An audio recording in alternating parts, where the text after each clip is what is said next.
Buy, deliver with the two-time Motorcycle News Dealer of the Year, Colchester Kawasaki. Proud sponsors of Chasing the Racing.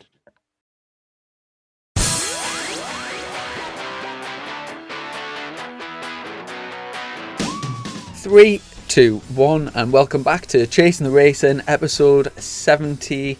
Two. Let's go with two. Two is a good number. Let's just go with that. We're joined by Zoe Byrne from UK Club Sport, and we'll have a catch-up episode on everything that's been happening over the last few weeks, because literally it has not stopped. Between BSB, MotoGP, World Superbikes, obviously Oliver's Mountain Cookstown the other day, every single weekend you're like... As bike fans, you're stuck for choice at the moment. So we'll have a Don't cry, Zoe. Before we get on to the racing crack, you had a good week. Been up to much? Oh, I've been living life in a slow hell. Different girl every night in a hotel. Where you been? Haven't seen the sun for 3 damn days, Chrissy. Name that song. I've got no idea. Oh, damn it. Someone, can you name that song? No, I can't. Oh, God, I'm hanging around with a bunch of uneducated fools here. They are Kid Rock. Oh, my God, I've just said that live on. A bit of Kid Rock. Yeah, damn right. There we go. But no, just cutting trees and general farting on, mate. No, just starting to get cancelled now, isn't it? Pembury, our final round with the Classic Club, that got scrubbed due to coronavirus. So does that mean that you're a champion, Dom? You're damn right. You got some shoes to fill, young. Congratulations. I'm the first champion in here. Is that your first British Championship then? For that it is, yeah. So just in general, just for that it is. Yeah, no, for the 350, I was told. So someone's going to kindly put me right on this. Someone told me it actually counts as kind of a British Championship because it's a 350, the only class going on. Now, to be fair, when I'm saying this live on the podcast, it does smell like bullshit. So coming to the realisation of that, yes, I have won a championship, Chrissy. But if you want to tell all your friends it was a British title, by all means, please, that would be fantastic. So congratulations. Thank you very much, Zoe. It's be definitely quiet. a national, isn't it? It's definitely a national. So winning anyway, a championship wins the championship. I was thinking about this the other day. Do you know if you win like a stock championship, that's a national championship. If you win Super Sport, it's British Super Sport, and there's a big difference. Yeah. What is the difference between a British championship and a national championship? Mainly the spelling, but bar that. Yeah. Do you know the actual?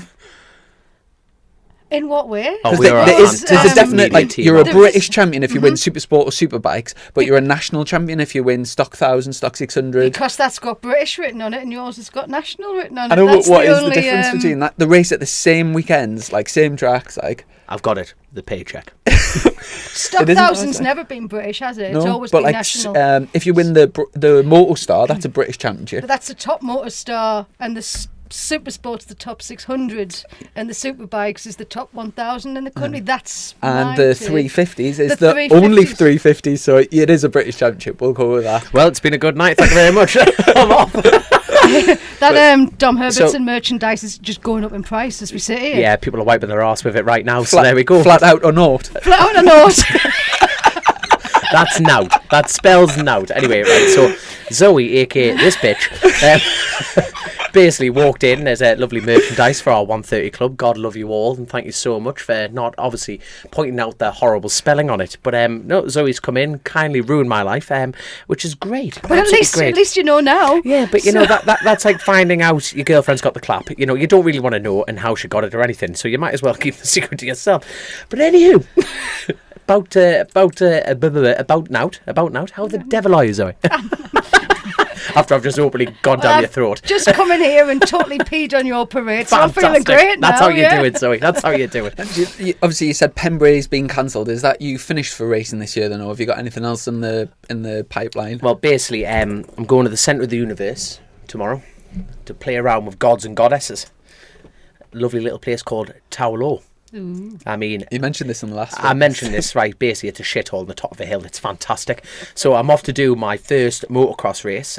So I'm racing for Team Stat. Sugar Cube is my crew chief. Now, basically, he's a 10-year-old boy with an attitude, but my God, he can ride a bike. I've heard about this he's kid. Fantastic. Yeah. He doesn't have an attitude. He's just so this is your just fast fast, and Sugar Tits is going to help him. Very first motocross race then. Yeah, it's going to be dishing out. So the last time I was on a motorcycle, I was going upside down on it. Funny enough, on Sugar Cube's bike, and bent the bars. Haven't replaced the bars yet. So this is going to go down really well when I meet them at 9 o'clock tomorrow morning at the centre of the universe on top of a hill where it's going to be freezing. He's going to beat me half to death with those broken handlebars, so it's not going to go really well. So when he inserts them up my arse. There you go. What's the do you know like what class you're going to be riding in? Do you know like the order of the? Well, basically, there's a rumour flying around that I'm too fast for the A group, so they've put me down in the C group. Right. So, and now I've only just recently learned this I'm not sure if it's all throughout all the classes. We'll have to give Sugar Tits a ring and find out the full facts. But it may be only club level that it's A, B and C? I have no idea. So there's A, B and C. So A is like the elite group, B is like the intermediates, and C's the knackers. The knacker, well, yeah, basically, it's definitely the knacker class now that I'm there. So it's going to be... And what aspirations going into it? Well, basically, I've bought a new wheelbarrow to put all my trophies in. So I'm well up for it. So if anyone wants to have a look at YouTube later on, Chrissy will no doubt watch me elegantly fall from the sky. Excellent. So it's going to be emotional. I look forward to reading about that in the October issue of UK Club Certain Sport. There we magazine, go. So I'll be writing it from my hospital bed, no doubt. So this will be a right good laugh. It beats the van in a lay-by on a Saturday night, Dom. No. That's my time. That's a very special time for me and my lay-by. And in terms of road racing, is that you finished, or have you got anything lined up? No, that's with Cookstown finishing and Oliver's Mount finishing. That's it for that. But Macau is apparently still going to be happening. Now, the rumour mill, we all love the rumour mill. This is not from the horse's mouth, but apparently they've only got 8 entries. I wonder who they are. They need... That's the interesting thing, who they are. Because I've heard a lot of the rock stars, the big rock stars, haven't put an entry in yet. Because the way they want you to do it is because of this global damn pandemic. They want you to sit in a hotel room, so you can't even go... you haven't got a roommate or anything like that. You have to be in a hotel room by yourself for 2 weeks. Not even allowed to go out the hotel. You're not allowed out the room in the hotel. You can't walk around, nothing. 2 weeks. I've done less time than that. You know what I mean? I can't even stay in my shoes all day, never mind a hotel room. Mm-hmm. So are you not one of those 8? No, definitely. Oh, no. Well, unfortunately, the bike I was going to be racing on, the team, they can't do it. They really can't do it. So I'll tell you now. I was going to go with Captain Kawasaki.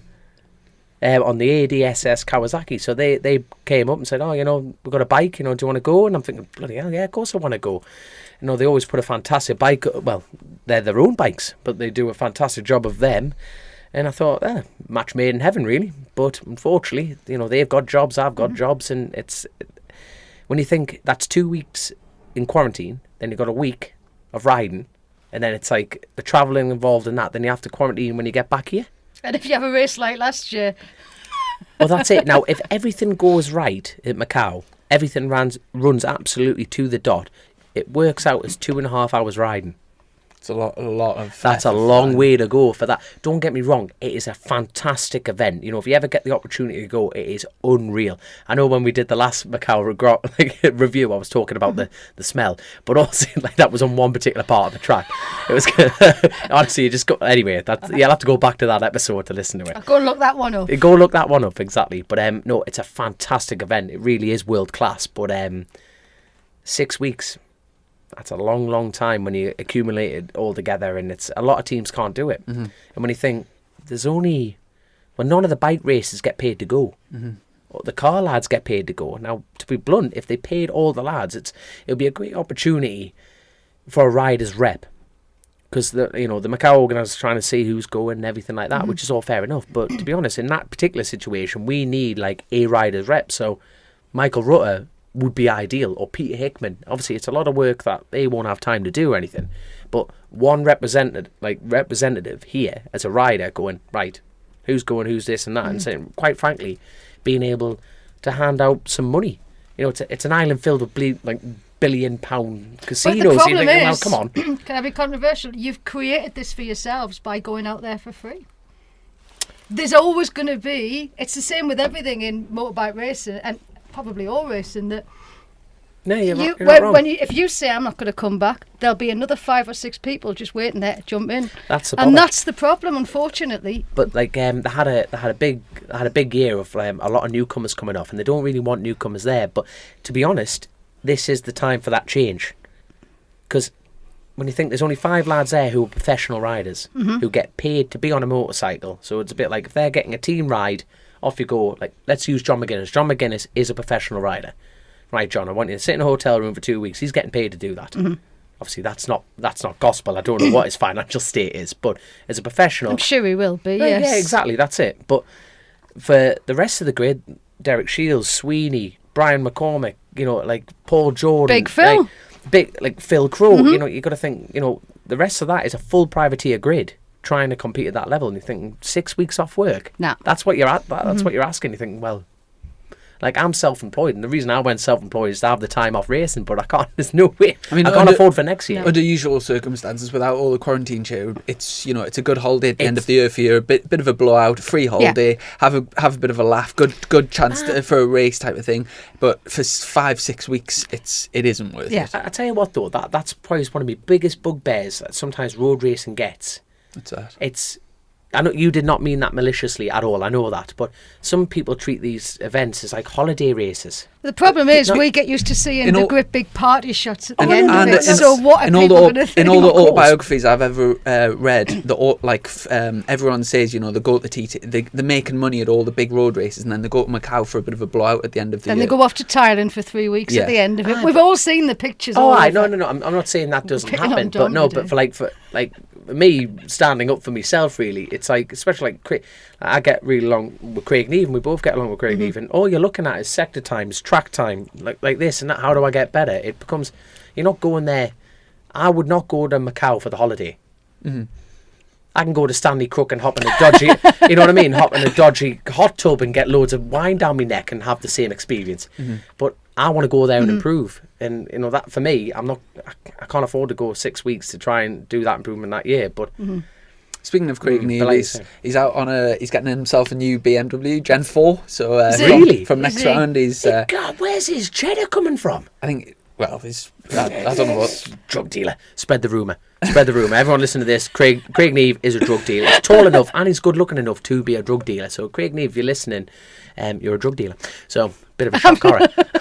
But top lad, Craig. I'm looking forward to seeing how he gets on the Gen 4, because he's been doing a good job on the Gen 3, but it's definitely he's been doing it. Like, he is really good, yeah. And with the tri options as well, he's proper chomping away at it, and it's like, just shows how much work people are putting in. Like, a lot of teams, well, look at your situation.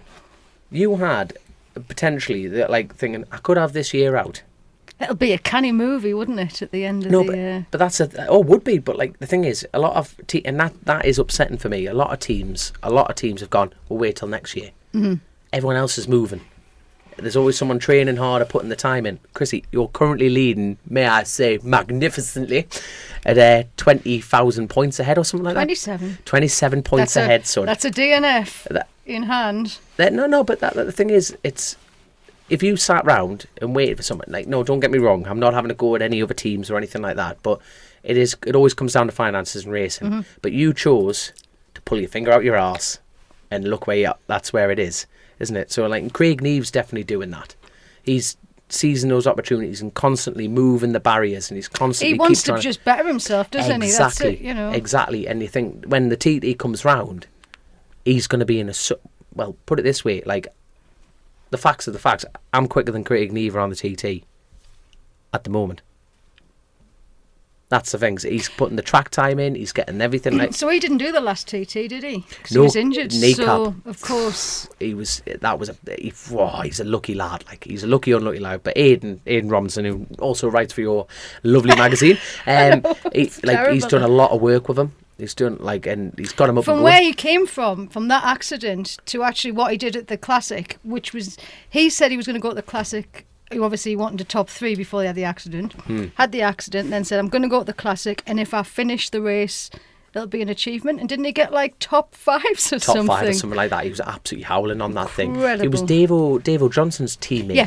I believe, yes, on the F1. Really good bikes. And like you say, the hunger the lad has is unreal. But he's not the only one. Like, Sweeney's bought a new bike. Derek Shields has bought the Gen 4.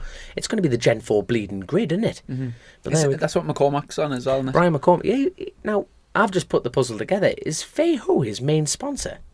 I'm not sure. It's Feiho, like it's F-O-H-O. There's something. All the garage boardings. It's a pub in Macau, I think. I know. Something Macau that sponsors the Mint team. pub, you know. That is a Mint pub. But it's not a holiday. No, it's a when Mint he pub. goes off. It's a Mint pub. Hey, the jet lag kicks Is that, in. is that where you do your track notes in that? Oh Mint God, pub? aye, that's it. No, the Roadhouse Macau. It's actually owned by a Dubliner.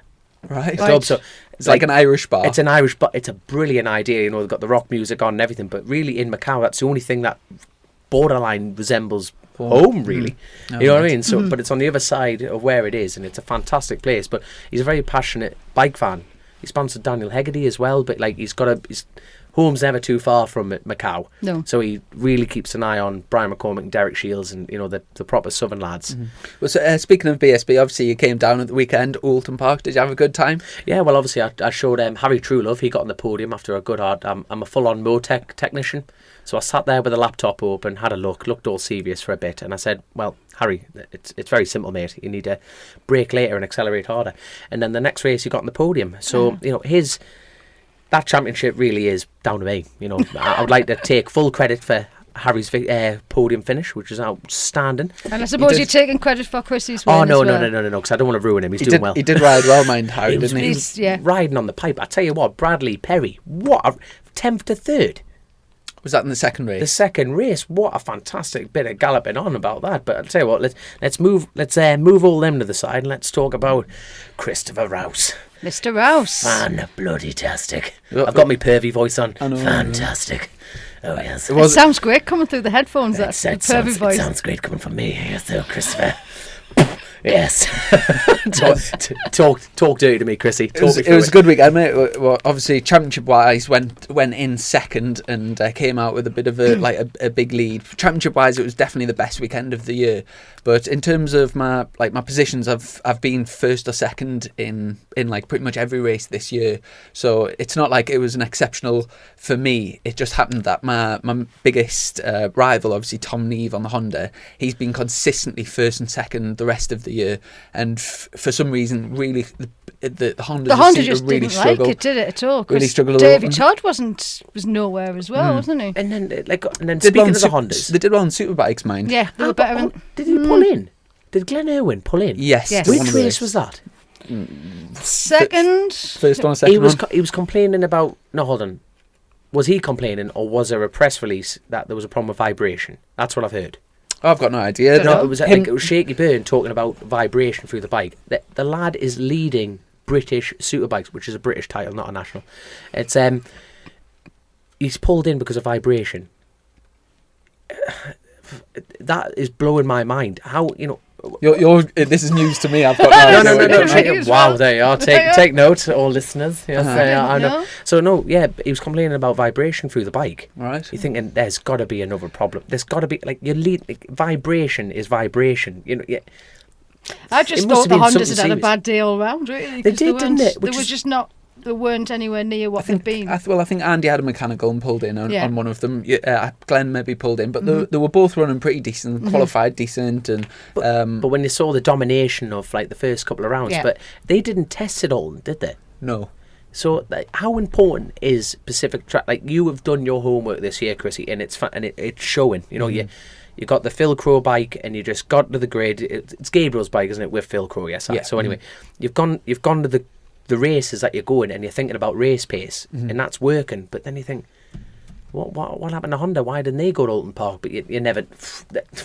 Yeah, how many layers are in a cake? You know, you don't know what's going on, do you? Like, obviously, Oulton Park's definitely the most technical track that we'll go to with this year in this calendar.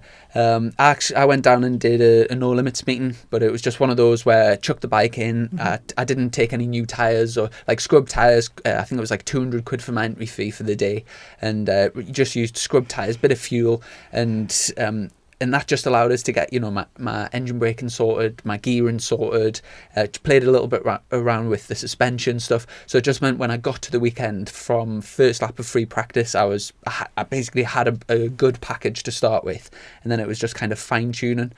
Now, I can't speak for anybody else, but that definitely helped me going into the weekend. And me and Matt were P1, P2 first session by like quite a bit. So my one thing that I thought was interesting this weekend, obviously we're we'll race at Oulton Park every year. I've raced Superstock 1000 numerous times there. The lap times this weekend were nothing special at all, and I don't know Was if that throughout all the classes? well, Superbike's obviously having problems with chatter. Stock 600 times were poor. Stock 1000 times were poor. Last year, the lap record got broken by Lee Jackson with a 36.2, I think it was. Fastest lap of the weekend this weekend was me with a 37.0. Now, 2 years ago...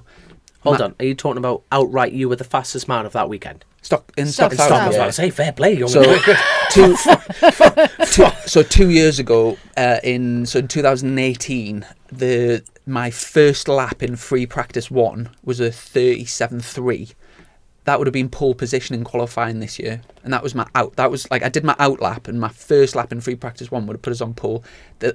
I don't know why the lap times were off. I don't know if it was the track. I don't know if it was the conditions. But because Richard Cooper's been in the 35s around there on a stock 1000, and I qualified on a 37.0, but like a 38.0 would have put you in like the top 6 type of thing. The times were like really off. So Cooper's done it. How is he getting on? Does anyone know? I think I saw an X-ray on social I media. saw an think he's- X-ray today, actually, but we're going to have to give him a ring. We gave him last month off from pestering him, but we have to bother him Obviously, again. you can always compare it against previous years. And for example, at Snetterton, my race time was virtually identical to Richard Cooper's last year over the same laps.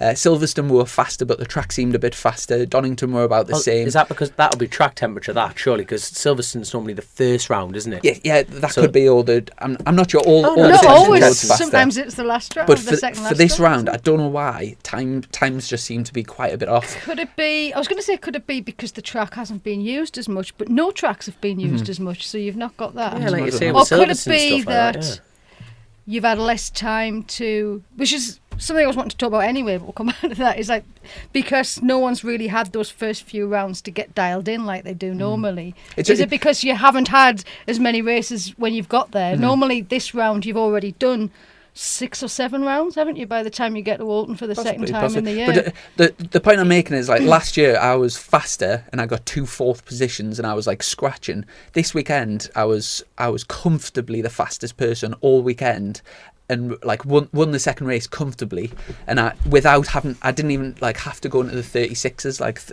I don't know, like I said, I don't know why, but the lap times were just a little bit off.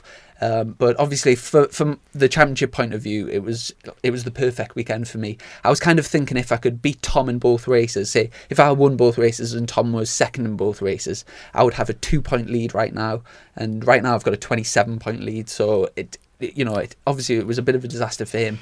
But even though that sounds like a big lead, one mistake, one mechanical, and it's back to square one. So you've got to be complacency, no complacency. And we'll go to Donington. We've got 3 races left. Anything can happen. Hold on. Is this the last round? No, there's Brands on. 2 at Donington, 1 at Brands left. So 3 races to go, and so right. It's all to play for. Now, I have to mention.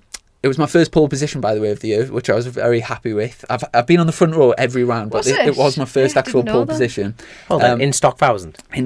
From a qualifying, I think, altogether in stock 1000. So I'm not usually a qualifier. I'm always a Sunday man. He's a Sunday man. And but on the first race on the Saturday, set off from pole position, led for the first few laps, and then I was coming out of Shell Oils, and do you know this on the Gen 4 BMWs we've got a shift cam, so basically the cam's got like a setting for low RPM, and then when it gets to about 9,000-10,000 it shifts across, and it's like a camshaft for like which is better for high RPM.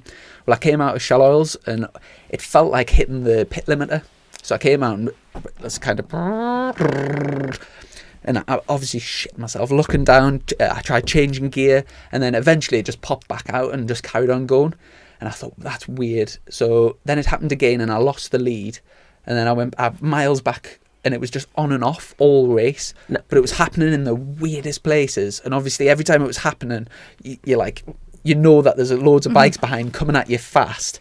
And I was so lucky to finish that race. I did actually manage to finish second, but unbelievably lucky. Yep. Now, do you start that race off with this system turned off?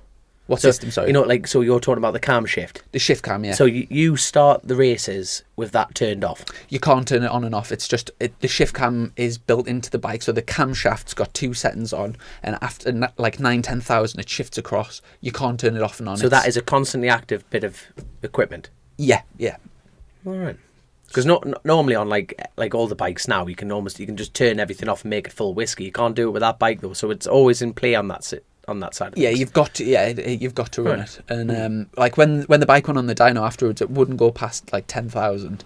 So like so lucky, but yeah, it was just a sensor. I think it was like 500 quid this sensor. So I changed it for the next day, and it was absolutely bang on. Wouldn't you, £500 I'm not, that's it. Wouldn't you love to be the guy in HR, like, you know, like, who makes the prices up for something? It's mental. Because I remember 500 for this sensor. Well, no, like I remember the Gen 3 one. Our price of a rear subframe, right, at 480 quid brand new for a rear subframe for that thing. The front subframe, 60 quid. You know what I mean? They have the good cop and the bad cop there going, it's 60 quid. Pussy. Put 400 quid, we need some money. Have you seen the new BM, the MRR? It's got wings. I'm in. Have you seen? It's got have you seen wings. that, Zoe? It's No. it just got released yesterday. So Haven't seen it. BMW have brought out. Do you know how you've got like the V4R for Ducati type of thing? It's like the racing version, so it's a bit extra power, bit extra this, bit extra that. There's It's just more buttons on it. 30. It is. I think is it 32 grand or 35 grand or something? But it's a beautiful bit of kit. It's got the wings for the aero system. Looking at the dyno graphs, it doesn't actually look much different to the current bike, to be honest. I tell you what made me laugh about it. It's got hill start assist. I've seen that. You. Okay, let me put this straight. Anyone who's listening to this, listen carefully. If you need hill start assist, you should not be on a motorcycle, period. That is the damn truth of it. You know what I mean? Go buy yourself a Honda Goldwing and get some feelings and go away. What the hell? Hill start assist. Oh, it's a 30 grand bike. Assistance, please. Brr. Like, what's going on with that? Bring back the full whiskey. There you go. But yeah, I think it's a good few horsepower extra, like higher RPM. I think it's driving to like 15.1 or something. But yeah, it'll be interesting. I'm sure that'll come into play next season with the Yes. superbikes. Looking forward to seeing BMW's that. really struggling in superbikes, both in BSB and World Superbikes. And really, if you take like Crow Performance out of the equation, they wouldn't really be doing a great deal in Superstock either. So like, I think we're sort of flying the flag for BMW at the Trailblazers. moment. You are. Totally. If anyone from Germany or Munich is listening, you know, I'm trying to. What's hello in German? Quite- I don't speak German. I barely speak English. Never mind German. So there you go. I don't know why you're looking at me. Ah, wow. It's not Team America. Oh wow. A durga. I don't know. Anyway, we're off I'm trying to think. subject I was about trying to speak motorcycles. Dutch, but I can't even think what it is. Anyway, rest of the superbikes. First time all season, Rory Skinner. You said Rory Skinner wasn't going to get beat by. I know. Apple. I didn't And, think he was going to get beat. He got pipped. Now, newsflash. I think I've heard on the rumour mill that obviously we've been curious to why Brad Jones has been off the pace all year. Now I believe that they found something with the bike that hasn't been quite right, and he's been riding with a bike that All right. I don't know the specific details, but yeah, basically they've found something that hasn't been right with the bike, which is why it hasn't been performing to where So we what would the- now, expect. but look at the results Found he's it. getting. So what And they've it's- done is they've knocked Rory's back, so it's in the same state. So Some fag in the tank. because it must have been frustrating Filming for down Brad a bit. because Brad is a top class racer. Seriously. He followed Jack Kennedy home at pretty much every race last year, and it's not that Rory's lifted the lap times and Brad's been doing I the was about same to lap ask, times. is Brad's been much slower than what he was last year, and now he's got his bike sorted. He's straight back to being at the front, and there was nothing between him and Rory all weekend, and it was nice. It was nice and close, wasn't it? Yeah, It was great. for a change. I tell you what, Lee Johnson, he's just becoming my favourite rider ever. You know what I mean? He's just come from roads. That's the thing. Sometimes you end up becoming a road rider, and you almost get signed off as that's it. You're a road rider. You're not really a fast short circuit rider. Lee Johnson hasn't been in the short circuit game for really a long time, like properly having a go at it. He's banging out podiums, man, now. It's fantastic. I know we keep mentioning it on the show, but it is fantastic to see. It is, and I'm actually planning a feature for the next edition. So if anyone listens, I'm not copying Dom because I've already got the feature lined up. It's my cover feature for the next edition. Oh, there we go then. There we go. Speaking of that team, mind, I was following Jenny Timothy in qualifying, and she took the front down. So at Open Park, you come round turn 1 in third, up to fourth, flat out, rev limit of fourth, shut off through like over a right kink. I think it's called down the avenue. It used to have trees by it, and she took the front like real fast place. The bike cartwheel down the hill, crossed down by the grass. Keith Farmer did it years ago on the PBM bike, and then it went back across the track. But that bike, she didn't race the rest of the weekend. And I seen she had the bike herself back at the workshop and got it all fixed up on Sunday. So fair play to her. She doesn't hang about. Be good to get Jenny on the show one time. I think Definitely. Get a female racer perspective. There we go. So if you're listening, Jenny, get yourself signed up. But I tell you what, Keith Farber, what a fantastic return. I know. So He popped his shoulder or something like that. Should have been really out for the rest of the season after an injury that he had at Donington Park. But yeah, after no time he was back on a motocross bike and then back on the superbike. No, I mean, considering his injury, he did a good job. But obviously, he would expect a lot better than if he was at full fitness. He would expect a lot totally, better. But I mean, like, he's just jumped straight back in, both feet in the deep end there, hasn't he? And he's done absolutely fantastic.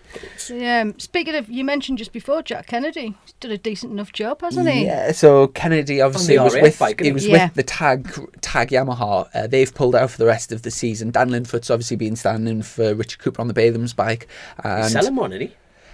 The Batham's team, they're selling Taylor Mackenzie's, I think, cool bike. Weren't you trying to flog it, or were you share it? I'm sure I shared it, yeah. Dom commented on it. Kiss off. There, I tell you what, if anyone wanted a Gen 4, that is a good bit of kit for like 22 grand, I think it was up for. I don't know if that's the starting bid, but really that's like, that to build that bike in that spec's got to be over 30 grand. You don't step in the studio without 22 grand, you man. 30 odd grand, so that would be a good buy for anyone after one. Speaking of buys, Chrissy got pillows. Buy. New pillows. They are cool for the They're nice, aren't they? For the I YouTube like video. But the rest of Jack Kennedy. Jack Kennedy. The RAF bike. He was left without a ride, and the RAF team have put another bike out alongside Ryan Vickers. And for his first time on the bike, he did a pretty decent job. Really well. Qualified well. The races didn't really go to plan, but showed sort of glimmers. He beat Ryan quite a lot of the weekend, didn't he? Did he have I'm sure he Don't know pulled in whether with he beat him at the end. I'm sure he had a problem with his tyre. He pulled in with a big lump out of his tyre or something. It's a bit of a weird one this year with the tyres, all the chatter problems that superbikes are having, and it all seems to be based around these tyres. I was about to say, the Somerset swear box, Tommy Bridewell there, he was whinging about the front tyre, wasn't he? But imagine being in a position, though, where you like dominated the racing last year, you've got the bike set up perfectly, and then the next time you come, you're like battling for like a 12th, 13th, and the only difference is the tyres. It must be really... But on the flip happens to everybody at some point, doesn't it, though? On the flip side of that, do you know, if there wasn't a one-make tyre series, so if there was competition amongst the tyres, you get about 2 or 3 teams that get by far the best tyres, and basically it doesn't matter how good you set your bike up, you're never going to be able to compete with other teams purely on tyres. So in the interest of fairness, it's good, brilliant. But it's a shame that, but then again, from a fan's point of view, the fact that the Ducatis aren't dominating this year, it makes it more exciting at the end of the day. It's like we were talking about the whole series. It's just this year, I tell you what, lockdown, it's been by far, in my opinion, the best racing we've ever had. This year. Yeah. It's been a condensed season, and it's just like a bunch of rabbits on heat. You want to try Everyone's just away, like. You want to try writing about the bloody things. I know. In terms of predictions, mind, it's so difficult to predict where people are. No, you can't call any of them. Like MotoGP, the only person that's making it boring, and it's horrible to say that, but he is. Jonathan Rea is the only thing that's been consistently fast, isn't he? He's just up there, off he goes, and Scott Redden was the only person that was giving him a chase. But bar that, you look at MotoGP, is it 7 different winners now? Yeah. 7 different winners. Privateer teams coming to the front and all sorts, left, right, bangs. I think MotoGP has been fascinating. It's brilliant. It's fascinating because, one, I've been right again. The Quartararo was not going to dominate as much as everybody said he was going to. And I only said that because I felt... After last year, everyone was like, this is the next multiple world champion. He's going to beat Marquez. He's going to do this. And I said, not necessarily, because last year he had no pressure. This year, the pressure's on. And even with Marquez gone, It's not happening for him. No, just before we move on from BSB, just want to give a quick shout out to Lee Jackson, who got his first podium since 2018, I think. Legend. And a very, very good ride. Also, Jason O'Halloran was phenomenal all weekend. Two wins back to back there. And Christian Idden was actually the highest point scorer of the winner of the weekend, if you like, consistently banging in the seconds. So, but the championship's so close at the moment. So we've got Glenn Irwin on the Honda with 178 points. Jason O'Halloran's only 2 points behind now with 176. That's incredible, isn't it? Josh Brooks, Mr. Consistency, is 103rd with 168, only 10 points behind. Christian Idden, 166, nothing between them. Then there is a bit of a jump to Bridewell, and then Mackenzie, Ride, Jackson, Andy Irwin, Danny Buchan, Bradley Ray, and Luke Mossey. So yeah, they're really, really tight. But it's all tasty. Just before we move on from BSB as well, from the next round, obviously Alex Olsen's out with injury at the moment. How is he doing? Yeah, he's recovering okay. Big Good. operations, I think, Good. But he's on the mend. Marcus Reitenberg is going to be standing in with the, I think it's called the Global Reach. Is it Global Reach? Smith's BMW. The Global Robots. Global Robots. Because they used to sponsor Colin Parker in club racing. But that's just the font of all knowledge. That's just me pointing that out. So, Hi Parks, we missed you. So he's going to be standing in with teammates as Peter Hickman. Now, Marcus Reitenberger is a European Superstock 1000 champion. He's multiple IDM champion. He actually works, I think, for Alpha Racing, like developing parts, and all the wheelie control and everything on the BMW is all developed through Marcus Reitenberger. He is a top BMW rider. Now, I'm quite interested to see how he's going to get on. So I went back and I looked. The last time he raced at Donington was in Superstock 1000, European Superstock 1000. He did exactly the same time as what Scott Redden won the Superbike race last year, 1:29.0. He did that on a stock bike. Now, I know 2018. I know the European rules are a little bit more open than the British rules, but that's still stock tyres and not a Superbike engine. And he matched. He basically would have been battling with Scott Redden on them times on the PBM bike. So the only thing is, obviously, I don't think he's ever ridden without the electronics. So he's used to, the full traction, full wheelie. So I'm not expecting him just to, jump on and be amazing. Are you a gambling man? He is coming over with the Alpha Racing team are basically coming with him. So all the sort of the technicians and everything. So if anyone's going to get that bike working, I think it will be him. And it'll be interesting to see if he pulls Hickman along. Them two are actually racing in at Estoril, the 12-hour race today in the World Endurance. But is that actually happening right now as we speak? It was on this morning. It'll have finished by now. Peter Hickman actually crashed and buggered their race up. He lost like seven positions in the pit. They had to change the rear swinging arm, and they had a swinging arm with a wheel and a shock and everything, and literally just bolt out, bolt in. It was quite impressive to watch. I'm more interested. Did you say Peter Hickman crashed? Yes. Hickey never crashes. I know. It was a real slow, like weird crash. I don't know if it cold tire or something. It didn't look like he was pushing at all, and the front just folded. But like I said, back to Marcus Reitenberger. I've heard people think he's going to do amazing. I've heard people saying he'll do nothing. It's going to be really interesting. Are you gamblers? Are you gambling? I'm not. But I like the odd game of bingo, Dom. I tell you what. But I know I've never gambled in my life. The first time I gambled was only a couple of weeks ago with Chris Barnes from DC Racing. Won my first fiver, so naturally I'm hooked and think I'm going to retire as a gambler. And we're going to put some money on it. Let's put £1. Feeling flush. What on? Feeling flush. I think he could be on him doing well or not. A good weekend, I think, if he could get top BMW. So maybe top 10, top BMW. I think to just jump on the bike and be in the top 6 would be remarkable. But can you remember Barbara when he put first £1 came? on it, he'd be on the podium. Barbara was on pole on the Kawasaki. Thought he was going to be like right at the front of BSB, and then he's never really done anything. I'll put £1 on it. That'll be on the podium. Right. You're feeling tasty. Go on, I'll give you £1. So let's do an elbow thing. All the kids are doing it. Yeah. So £1. I give you £1 if he gets a podium. You give me £1 if he doesn't. Damn right. Deal. Here we go. I'm gonna just ring up Munich, have a chat, make sure it all smoothly goes. He's going to be gutted when he finds out all you tight sods have put on him is £1. We are in Burnetfield. I tell you what. Have you ever tried to say Burnetfield as Siri? It takes you anywhere but Burnetfield. It was the funniest. I tell you what. Right. I woke up. Right. which is a good start to any day. Where did you wake up? When I woke up in Redditch. Okay. Anyway, different story. I thought it was Reading, but no, I think it was Redditch. I threw up on my mate's drive and then drove off. Sorry, Adam, about that. So, but then I had the most fantastic moment this morning. Nothing rude.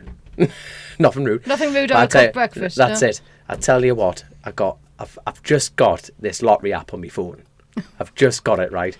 And I've only been doing it like 10, and I've just been getting disheartened. I've been asking the work lads, going, yeah, you know, what? How do you check your numbers? He goes, oh no, they notify you. I woke up in a hazy state to find out good news about your ticket. Excellent. Where we're going? Oh, I'm telling you, there's me. I was shaking like a shitting dog, going, oh my God, get in. Thinking. So anyway, I opened the phone, because I'm used to this with my phone. I open it up. Well, anyway, the first number that pops up is the bleeding jackpot of where 118 million something. I was jumping up and down in the van going, I've won the lottery. And he goes, check your ticket. £3.50. I was heartbroken. Absolutely heartbroken. I was just parked up in a lay-by going, yep, not good for me. We could have been lottery winners. We could have been millionaires, Rodney. Could have been millionaires, but there's always next week. So that's it. So obviously, BSV, they've only got the 2 rounds left, so we've got 6 Superbike races left. And the so who do you think's going to win it? Do you know what? I'm going to. Glenn. I'd like Glenn to win, but I'm Glenn my sensible side's going to say O'Halloran because he's sensible. I think for me, Brooks is still Brooks and Eden. Personally, I think Brooks is under more pressure than Eden. Yes. I really would like Josh now he's an to win adopted as well. Geordie. I think I'm going to put my money on Eden. Put another pound on it. £2. Feeling flush. Who are you fancying? Glenn.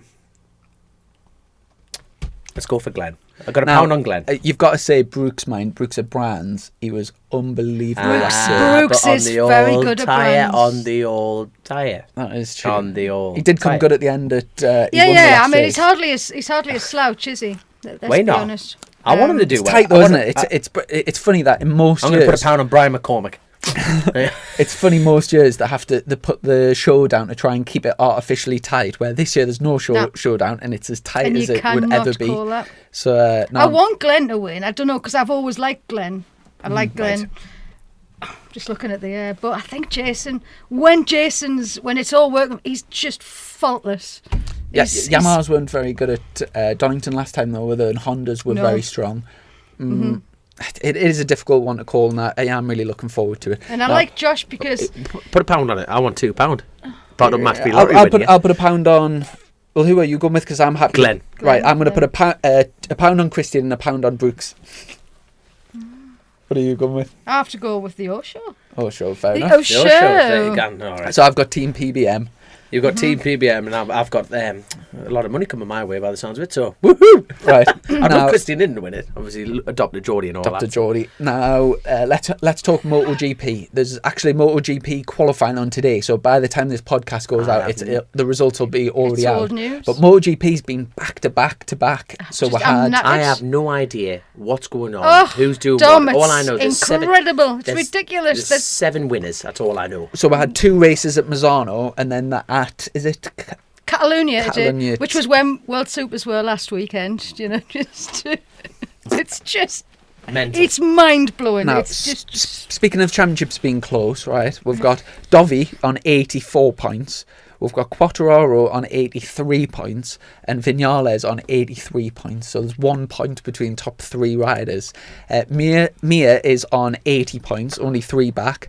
Then we've got a bit of a gap, Morbidelli, but Morbidelli's massively in form at the moment. Keep your eye on him, he's flying he at the minute. And him and Jack Miller are both on 64, and then Nakagami is on 63. Yeah. So like they're all within a shout, but it's just so consistent at the moment, and different manufacturers. I certainly don't want to be calling this one, because at the start, Another pound. Early on, I said Dovi's going to get it. Dovi's going to get it on the consistency alone, because if someone's going to be consistently banging it in, it's Dovi. Qualified 17th today. I know. Have you seen what he's got on his bib as well? That's brilliant, that, isn't it? That is brilliant. We need more character. We need more stuff like that in the paddock. It is mental. And from qualifying, which happened today, it's the Yamahas that are on form. Those Petronas Yamahas are both. They're 1 and 2 on the grid, and then Rossi's third. Yeah. It's. We were having as you know, all our listeners know this. You know, we try not to have the crack beforehand, but we were having a touch of having a crack. But what's this crack about Rossi? About next year or the following years? He's the only man in the world that doesn't know that Rossi's confirmed his 2021 plans. I would love to spend a weekend in your head, Dom. It must be incredible. No, you wouldn't. No, you wouldn't. It's like a dark Alice in Wonderland. You know what I mean? Imagine the White Rabbit going, where you fucking been? You're late. You're late. Cut a tree down. Alice, put your knickers on. You're a tramp. Yeah, so Valentino Rossi is back with. He's still with Yamaha, but he's with the Petronas team. Is it been confirmed who is Quartararo going to the factory team? Yes, they're just basically swapping on but Rossi still remains factory contracted, even though he's at the satellite team, if you know what I mean. Right, Doesn't make a lot of difference. With Morbidelli, who got pole today, so it was like literally Morbidelli, Quartararo, Rossi. Like you couldn't make it up. The Rossi's just confirmed to ride the bike that's on pole and second. So. Ideal. There we go. Fantastic, man. So what else do we know about Worlds? Jonathan Ray winning. Yeah, so World Superbikes, just typical Can Johnny. you get him as a guest? I would love to. That'd be amazing, wouldn't it? Well, Jay's great. I interviewed him for the first time, sort of sat down with him last year. What a sound lad he is. No, he doesn't live on the Isle of Man anymore, does he? No, he lives in. Ireland. He's back home on native soil, isn't he? So they were road trip. They were at Catalonia last. Class, I liked them a lot. It was last weekend. They were at Catalonia. It'd be interesting to see the lap times between World Superbikes and MotoGP 1 week apart, because obviously it would be a real good comparison. But the top three in each race: Johnny Ray, Scott Redding, Chaz Davies. The Super Pole race, or whatever you call it, Vandermark won on the Yamaha with Johnny second and Loris Baz on Mick Shanley's Loris Baz in third. And then race 2, Chaz Davies got the win, followed by Vandermark and Garrett Gerloff, the Yank. So the American first podium in World Superbikes as well, hasn't it? Yeah. Now, do you know the? Have you been following AMA this year or Moto America? When Bobby everyone wins everything, it's too tiresome. I was just about to say, I would absolutely love to see Bobby in either BSB or Say World that name Superbikes. Bobby. Bobby. He literally, he's on the. Imagine chatting up a lass like that. What's your name? Bobby A, baby. It's the. Do you want to go boom boom with the Bobby A? Hey. And that's the headline. That's the title. Boom boom with Bobby. That's the title for the. That's what happens after you go boom boom that way. Boom boom with a Bobby. Now, drop the mic. he is the cream of the crop over there at the moment. Now, I would just like to say a quick shout out to our English contingent. Bradley Ward, he had a big crash. Smashed his wrist and all sorts. Yeah, but he's had a bit of surgery, so sending our best wishes. He'll be listening to the pod, won't he? He listens to the pod there again, and his American fiance or girlfriend or something like that will be going, what are them two idiots saying? In this case, 3 idiots. So there you go. Where's World Superbikes next? I haven't a clue. Do you know what? You turned into me here. Do you know what'll happen is on about Tuesday I have to email the Daily Star to tell them what I've got coming, and I'll look at the calendar and I'll go, we're there this week. It's just so much going on. Do you know what Daily Star do Rudy photos on page 3 anymore? Daily Star. Do they do any papers do any Rudy photos?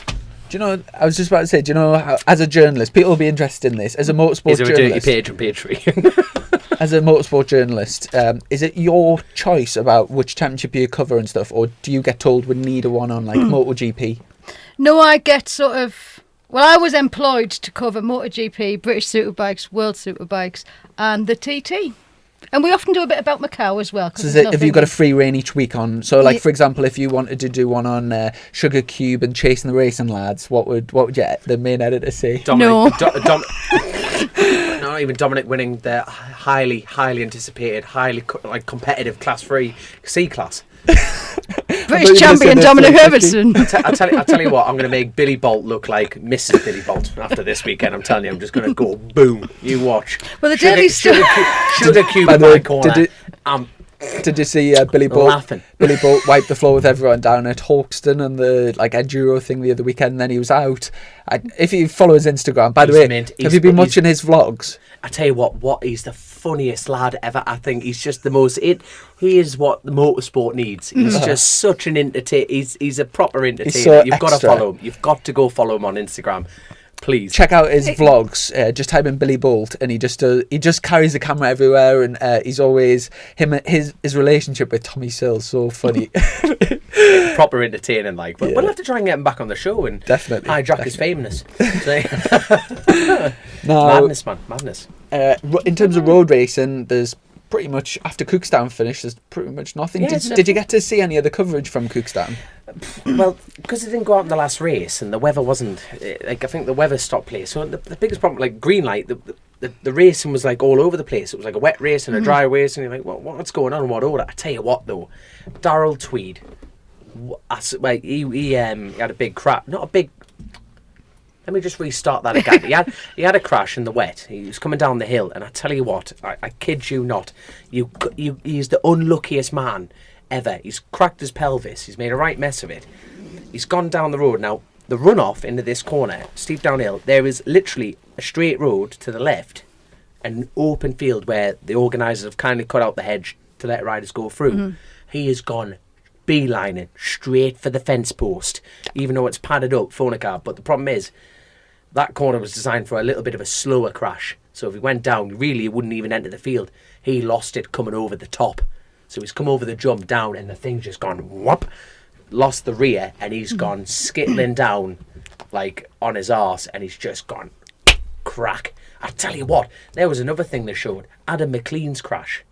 Did he crash at the weekend? Oh no! Tam Reggie last year, and he lost his arm. He made a right. I mean, he's had the whole year out. And there's another rider, like another roads rider in like a stock 600.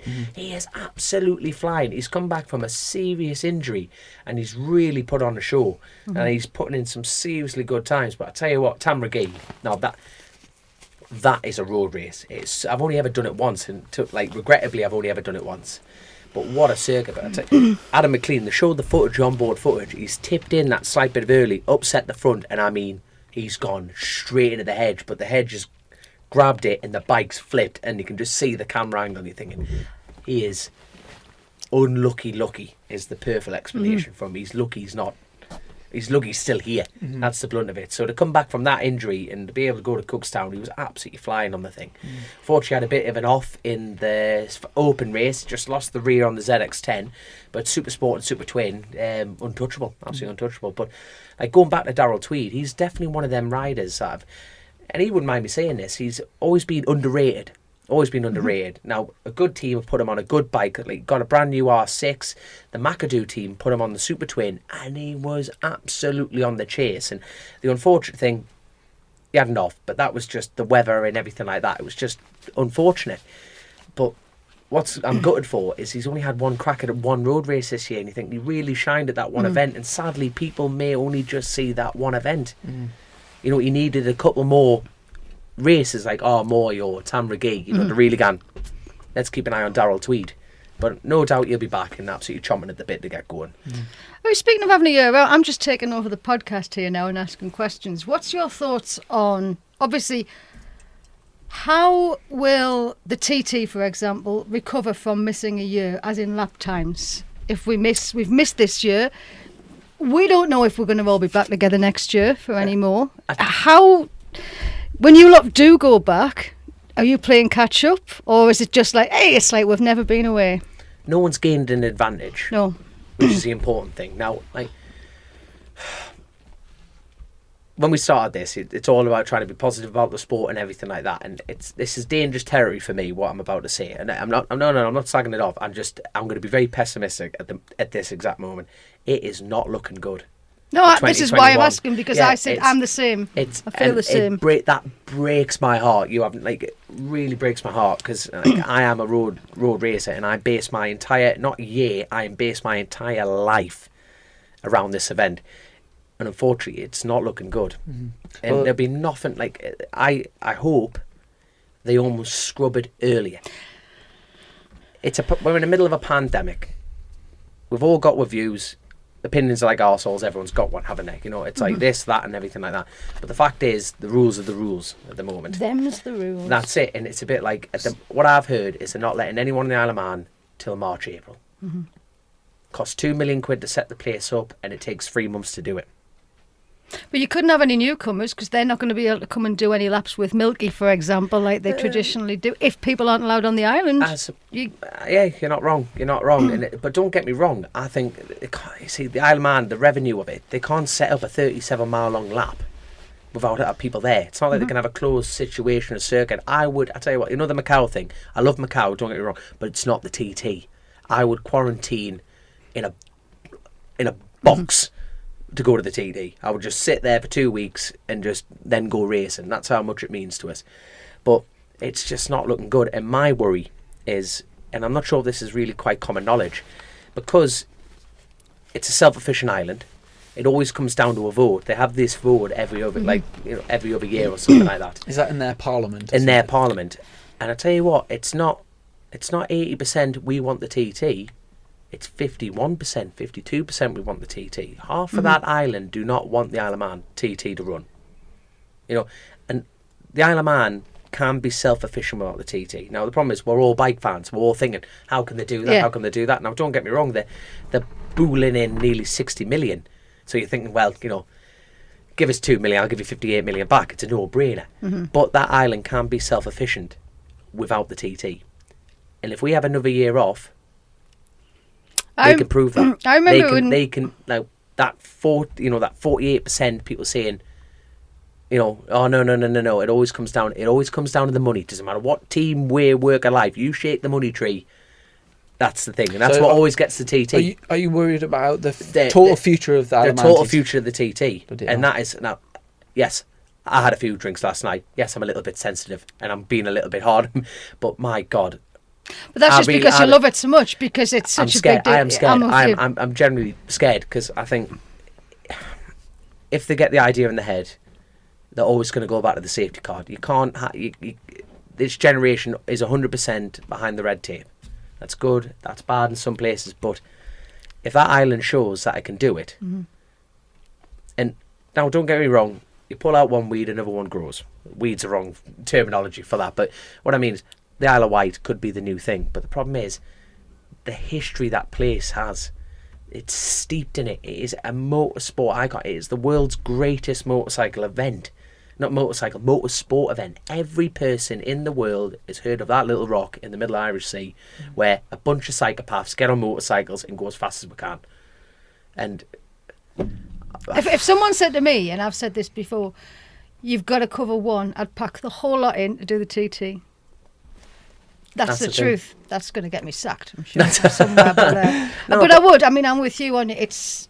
But for me, trying to gain sponsors or trying to get rides with people or anything like that, my one sellable asset is the roads. And the TT is the centre of the circle, and they all agree with that. So you think, well, when the TT got scrubbed, everything else fell like dominoes. Now, the Ulster was in financial bother before this, thinking, well, where the hell are they going to get money? Now, if the Ulster goes, that'll be amazing, because it's very similar, it's very attractive, but at the moment, 2021 needs to happen. And that's me being realistic. You always got to plan for the worst to try and prepare yourself for the best, if you know what I mean. And just looking at the sport in general, obviously, the longer this goes on and the more races behind closed doors, it's getting grimmer and grimmer. And obviously, I want to be optimistic as I possibly can, but the whole thing turns on sponsorship money, and at the moment, the whole structure of the racing is being well and truly eroded away. And obviously, these new restrictions that we've got are in for at least 6 months, I think. Yeah. And you think over Christmas. Now I know there's more important things than racing, and maybe people aren't seeing the families and whatever, but it's not good for our sport at the moment. The thing is, the sport will never go away. That's the truth. Motorcycle and sport in general is always persevered.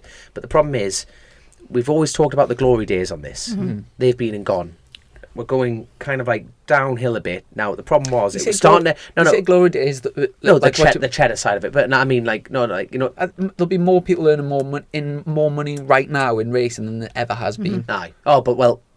anyway, that like, so it's like it kind of went downhill a bit, like in my book. This is my opinion.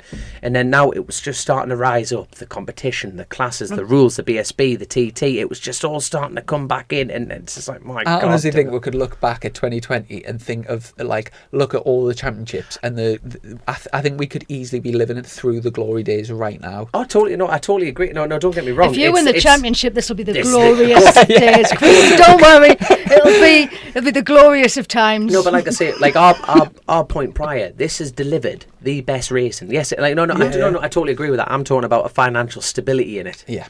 I just think it's a bit like, oh, for God's sake, and it's just going for a bit of a lull. But motorcycle racing will never go away. It's too raw. It's because too passionate. because but of the passion side of it, the people involved are gritty, and no matter what it takes, we will get through it. But it's going to take a hit. I Of course have it's got gonna take it. another. Like Stuart Higgs has still got this show going. You know, that's the truth. Because You've got to give credit where credit's due as well. Of course, I mean, all of without them. any fans as well, running the show and keeping it going. If we finish off this season and get 6 full rounds with 18 superbike races, if you'd said that in like June to us or whatever, well, you would have bit your hand off for that. So it's no, but like I said, like through this difficult when they just shut the door on everyone. You were writing a magazine. How were you going to write a magazine about motorcycles? Without that, but you persevere. It's the persevering nature. It's like even the motocross boys. You know what I mean? Yes, I've had to stamp down on the British side of things, but the club scene, it will always persevere the sport, and that is always the optimistic side of it. We will endure. We'll fight them on the sea, on the beaches. now speaking of Damn you nuts. other championships, we've covered pretty much everything other than club racing, and we're obviously joined by the club racing expert here. What's occurring? What's been happening in the club racing world? Well, we've had a couple of Tim Pot championships won by some non-entities. Pretty much, that's the crack there. I'm not talking about you, Mark Bridger. I'm talking about Dominic Herbertson. Can I just say Before I as get well, my head kicked in. do you know Captain Insano? I've made a deal with Captain Insano that Oh, you've kept this quiet, young man. if he, soon as he gets his first podium at Oliver's Mount, we're going to have him on the show. He's going to get the prize of being a guest. That's brilliant. There you Does go. he Just wear put a some cape? pressure on him. There you go.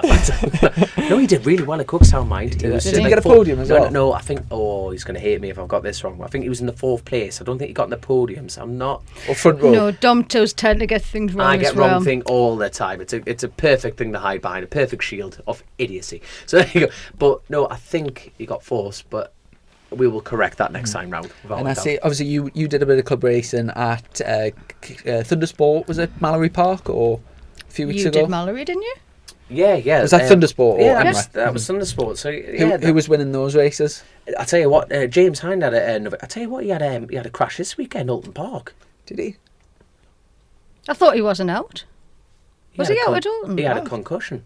That was at Oliver's Mount, wasn't it? Yeah. That was less than. We're not saying that. We're not saying that on the air. I thought he had a concussion at Oliver's Mount, and therefore he missed Alton Park. He wasn't. I out heard at he He's was, been at Alton Park today and he's binned it. Oh yeah, Oh, that's, today, yeah, that's 2 that's weeks all right. after. Oh, so he's clear. I oh, thought thank you God meant for that. last Right, I week. sorry. thought he was at BSB. Did You he see, crash this this is why weekend as well? Dom's Crashed a this week. Oh, liability. thank God for that. Was he Oh, out on James, the, well, was he I'll on be the, all right. on so. the 1,000 or the 600? You'll never think get he him was on out here on his now. You'll 600. never get him on now. He's a lovely lad. He's just busy all the time. I know. I tell you, he wants to come on the show, but he's just, as you can tell, he's out every weekend. He's just busy all the time. So we'll have to. Speaking of Alton Park this weekend, Thundersport, Mike Norbury. my boss Phil Crow was out there. Now It's on my list to talk about. One Big of Phil. the benefits of riding for Crow Performance this year is that You've got a bouncer. we've got a bouncer, but also we're always developing where we're at. And when I'm not riding, the weeks in between, Phil's going out, and we're constantly talking about, like, I've got things that I really want to try on the bike, but going into a BSB weekend, do I really want to be changing the bike massively? Obviously not. So Phil is very kindly going and doing lots of development work in between the rounds. He must hate it, mustn't he? And we're always finding gains, and it's weird, if you looked at me and Phil, the difference in our stature and whatever No, I is can't. I huge. can't really point that out. Would you like to point it out, Chrissy? But Would you like to tell our viewers? What's the he's difference? he's basically twice the size, but in terms of the settings that we actually come to on the bike are really similar. Really? That is interesting. And like lap times aren't massively different. Obviously, he's a fast lad alongside Phil. So he got 2 second places today, but close second places. And 2 fastest laps, although I didn't write the times. And I have got his. I was speaking to Phil, and unfortunately, he couldn't get any the tyres that he wanted. So he was on these like extra hard tyres. So his lap times weren't as strong as what he can do around there. It was a cold weekend, though, wasn't it? It's been a cold weekend. But obviously, he's helping me, and I made some engine braking maps last weekend, which like sort of tailored to Open Park, and he tried them, and it was definitely a step in the right direction. And then he tailored them a bit more. So we're always helping each other, working in the right direction, and that obviously provides Phil. He can then provide a service to BMW riders as Crow Performance. Yeah, definitely. And people can basically pay Phil to get the setup that I've got basically at BSB, and it's proven that it's Are you on commission? You two could ride like us. Yeah. I'm not on a commission at the moment, but I planted the seed in now. Right. No, it was. I noticed he was out today, and he was up against Lee Williams again, who's gone back. But it was like the good old days. For good? No, he's a local tracks, Open Parks. So 2 wins. 2 wins. Right. Beat Phil. Like, first was like 0.1, then it was 0.3. So they were very close. Where is Lee Williams in BSB? Because he's done a full BSB season this year. No one's done a full season. He's Stock Thou. Thousand, yeah. Has he been out in Stock Thou? Yeah. I've seen his bike getting wheeled about. So I don't know if he's done them all. Because he was a Michelin man for years, wasn't he? Michelin tyres, and then he's gone obviously the Pirellis for the controlled series. He was on. Was he on last year? Because he wasn't with Michelin last year, so I don't know who it was. He's a good rider, Lee Williams. I mean, he is. It's nice to see him and Crow back at it again. If you just thrown in John Ingram in there, would have had an absolute party, I tell you. But he's. I don't know, has he got any points this year? He's struggled a bit this year, but I think it's a big step for anyone. Of course it is. And when you he hasn't had a full season. Exactly. And this is what I was saying before. People are coming in, starting their full season in Stock 1000 in August. I mean, it would. Come on, it's not an easy thing if you're going to start, do. It's a perfect way to start, really, at the back end of this year. Just speaking of what I was saying there about Crow Performance providing a service, I think Phil's actually started helping Ian Hutchinson, and if you've seen where Ian Hutchinson's been all year, drop. And Hutchie had a fantastic race. Funnily enough, that little group stole all the TV coverage, and I didn't get any TV coverage. Really annoyed. But it was a brilliant race. And they thought you were Fraser Rogers. Hold on. Where's my violin? I brought it in for this moment. Did you see the battle for 7th place was between Jordan Weaven, Billy McConnell, Ian Hutchinson and Tom Neve, and they were killing each other. Billy McConnell, last couple of laps, round the outside of Ireland, round the outside of Shell Oils. It was unbelievable. If that was the race for the win, it would be one of the best races of the season. Such a good race that they had to put Chrissy crossing the line in a little box.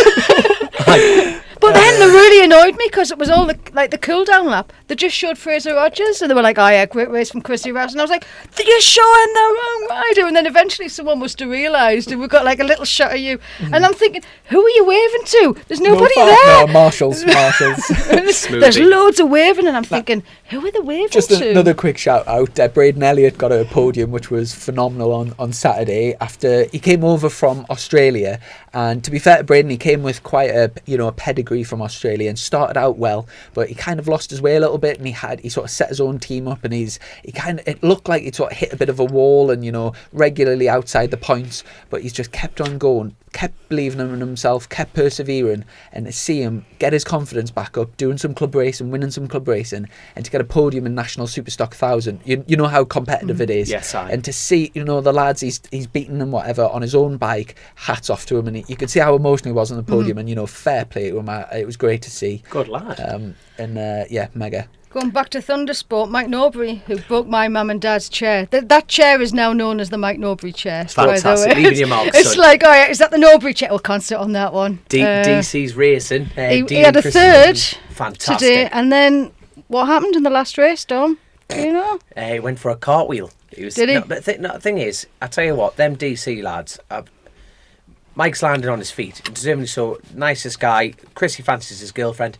Smoking hot, but it's he's proper landed on his feet, and he's got the right lads pushing him in the right direction. Like no pressure, don't worry. Mike puts so much pressure on him. You know, when he believes in himself, he can do the times, and he really was. His times are going down and down and down and down. Unfortunately, I think the cold weather just caught him out. He was actually at BSB last week on the Super Yeah, he Sport was, bike as wasn't well. he? So Of he's course. Super Sport bike BSB, and then Stock 1000. He's on the Suzuki in Thundersport this weekend, but getting loads of track time. And You see, fair play. We actually did actually, it's the only podcast we've ever done that hasn't actually went out on air. It's the But best podcast ever. The DC Racing lads were absolutely leathered, and we got them in here at Scarborough on the night time, Oh, and mint. were attempted to do a podcast, and it basically turned into them just calling each other nonces, and just. I dare you to get hold of that and put it out, Dom. I dare you. I tell you, we're going to release it in our wills. Years and years and years. I mean, the crack was funny, but it just wasn't a podcast. I really need to have a listen. Put it this way, this will shock you. I couldn't get a word in. Good God. I was laughing the entire thing. Chrissy's trying to control it. The best bit was basically. Do you know how the sponsor Bradley Perry? Mm-hmm. So Chris Barnes, it's Dean and Chris was saying basically that he's had him on his radar for a long time, and he said, I've been watching Brad really closely for 8 years, and the co-owner Dean turned around and said, he's only 20, what are you, a nonce?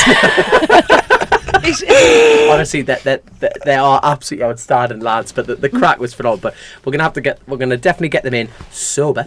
But I tell you what, they're just as good sober. Do you know what? Fair play to them lads, because at a time right now when sponsorship's so tight and whatever, and they're providing such a platform for young talent to come through, and we need lads like that who are, or teams like that who are putting a lot of investment, a lot of money for the right reasons. They're passionate about the sport. They want to see young lads having an opportunity, and they laugh all the time. They've got a great team, very professional on track, and let the hair down off track. And the work hard. Sorry, is it work hard, party harder? They're brilliant. Like, they are brilliant. Speaking of young lads doing canny, your old mate Daniel Swift got a third today. Hey, very It's good. in the CB 500s behind the Whittaker Leaning thing. I tell you what, I wouldn't. If I tell you what, if you could ever get Josh Leaning on your podcast, but you would probably shut you down, so it's probably not a good idea.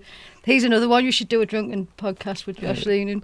Absolutely hilarious. I think we should have Seriously. Chrissy, if this goes up, I think we should have I know that this is a great show. It's a little bit rude and it's all After about hours, the crack, yeah. but an off the scene one where we just smoke cigarettes and just. Oh, I'm in there, yeah. Don't Chasing like the him, racing don't like- later. or Right, something. Later Chasing with the racing a after later dark. show. After dark, yeah. Absolutely newt. Like Yeah. Bijou and Bijou After Dark next door. Racing after dark. But young Daniel Swift was Very who was good. your mechanic's son. Yeah, Mark Murphy. mechanics. Now the CB 500th championship at Thundersport is mega. There's there Oh, must be it's always been 100. good. There must be 100 bikes. At some point we should get a couple of CB 500s and maybe do a bit I of want to take racing your on them. front wheel out and then I'm up for that. There you go.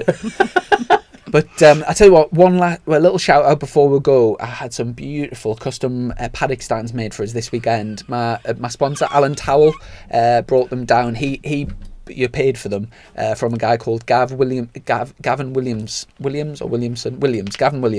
and brought the G-Tech. The business is called G-Tech. It's on like Instagram, Oh, Facebook I've seen and stuff. G-Tech, But yeah, honestly, the quality of these paddock stands, I think they're expensive, but they're a premium product. And he actually had my logo. I sent him my I was logo. about to say, you misspelled it, don't you? You know when you actually look at the logo. Don't you talk to me about misspellings, Mr. I'm Note. telling you, no, he's misspelled it. What, my name? Yeah, no, I go have a look at it properly. I swear me He live. can't have misspelled it. It was my I'm telling logo. you. I'm telling you. No, but What's your it? logo's got Chrissy written in it. Yeah. Yeah, he's misspelled it. And anyway, How's he Doesn't matter.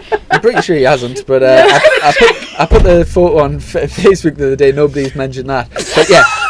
Anyway, mega bit of kit, and I said I would give him a shout out. So can I just have another mention? You did of spell it clubs, correctly, by the way. please? Oh yeah. Can I just have a shout out to, and this isn't my scene, but I want to have a shout out to the girls' race. There was a No Limits girls' race recently. 26 bikes on the grid of Fair girls' play. race. We actually got Lissy, your columnist. Our Lissy got a 13th. She actually asked me and Dom to dress up and be brolly boys for her, but Did you turn her down? You absolute we were body. busy. I'm over the moon. I had no idea this was it happening. was so it was when we were at Oliver's Mount. She's got no shamelessly, like, she'll ask you out, honestly. He would look Harry in a bikini. Me, on the other hand, it'll be scarring. It'll be scarring. No, but yeah, they have this. They started it last year. I believe it was a lady rider called Gemma Viles. I believe started it. If it was somebody else, I do apologise. 26, is it? And they did it last year, and they got the lads. It sort of just mushroomed a bit. Susie Ellison got really behind it because obviously Dean Ellison's involved, and I think she was the one that spearheaded. Let's get the lads to dress up. So the lads were all in tutus on the grid and what have you. I did that actually last year, I think, for the first one. He just did it for fun. And then they had another one this year. The things you find out on a podcast. I think it was Kayla Barrington won. Very good. But is it 26 bikes? You know, that's a strong grid. I'm not being funny. That's a strong grid in any race. It's fantastic for the sport, isn't it? And do you know what? It's like at the weekend, my little niece came down, and Jenny Tinmouth was a few garages down, and it's got to be so inspiring for a young lady when they look, because it's almost like it's very male-dominated sport, obviously, and it's very easy for young kids to kind of cap their expectations on that's what men do type of thing. But for a little girl to look up and see like Jenny Tinmouth, or there's obviously lots of good examples in leathers and going out and doing such, you know, and dangerous fast portions, and getting stuck in. That's got to be so inspiring for youngsters. And bring back Sarah Boyes, the road racer. Oh yes, Sarah Boyes is. She's engaged to Sean Anderson, a road racer. So. And what two lovely people they are. They're absolutely mint, aren't they? Come on, Sarah, get back on a bike and salt of the earth. If you talk to Sarah, she's just so into it, the whole thing. It's just like, she's mint. But she's like she's brilliant. I've got a lot of time for Sarah Boyes. But I forgot what I was going to say. Now, just to finish off the club race, and what's left of the championships? I don't know. They're all sort of tailing off. Can I also mention the sidecars?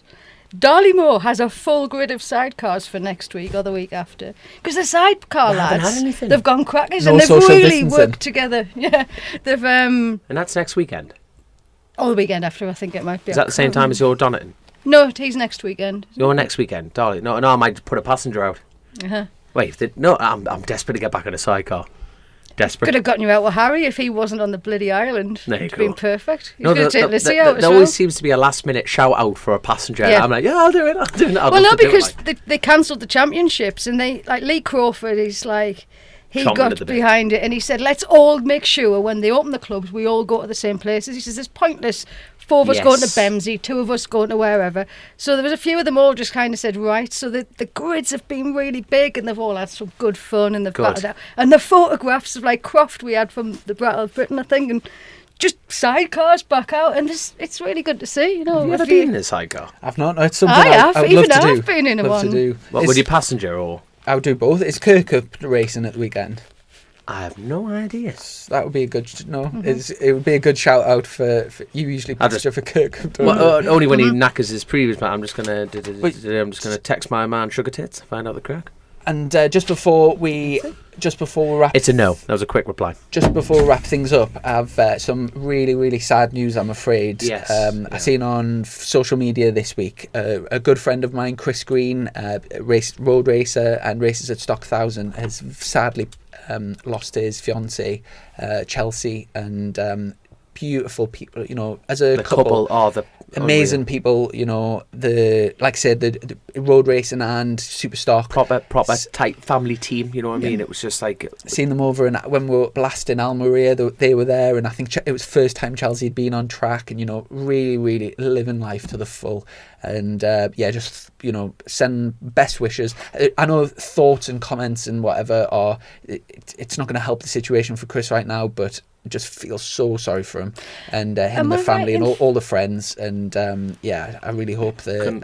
Did she work as a nurse or something? She was like, this is the thing, because I mean, she's stunning. Like, it's you know, it's always easy to say these easy things. Oh, you know, but she was a beautiful, stunning girl. She was a nurse. She cared for people. It's just life's just so unfair. Just so unfair. She could drink like a fish as well. I met her at the Northwest at the Anga. She got, like all of them. It was mint crack, man. It was absolutely mint crack. Beautiful person on the inside and out, and I just hope you know, good send off, and thoughts and prayers with the family and friends. Yeah, there we go. And other than that, I think that wraps today's show up. You're just coming up. When are you next out then? So you're next out next weekend at Donington Park. I've got two races. One on Saturday, one on Sunday, and obviously BSB have 3 races. Yes. And then after that, it's just one race at Brands Hatch to wrap the championship up. So I mean, Fantastic. technically, the next time we're sat here, we could be in the presence of another British champion. National. I mean, I don't think I could cope with two. The pressure's on now.